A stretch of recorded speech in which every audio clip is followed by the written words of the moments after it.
Good morning guys. Eto, dito na tayo sa cooking episode natin. Episode daw.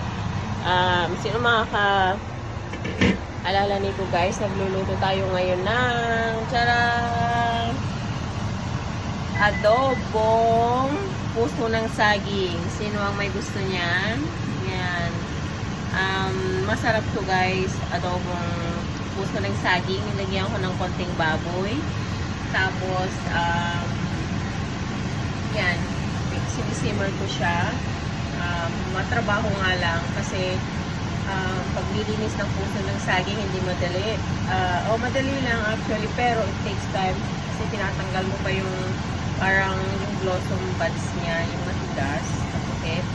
Yun. Tapos, ito, si husband, nag-defrost ng ang daming maliliit na isda nung Sunday. So, ang ginawa ko na lang guys, pinangat ko siya sa dahon ng saging. Ayan.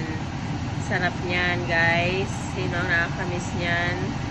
Lagyan ko siya ng dahon ng saging. Yan. Yung isdang, hindi ko alam kung anong pangalan ng isda na yan. Pero yan. Ang ating, ngayon, ulam. At syempre, magdadala ko sa work mamaya yan. At ito, puso ng saging. Tingnan natin. Kalalagay ko lang ng toyo. Sisimmer mo lang siya.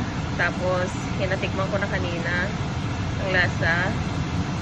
Tapos, lagyan na lang natin ng mamaya ng vinegar para hindi siya mamigas. Yan guys. Okay, mamaya na lang. Bye!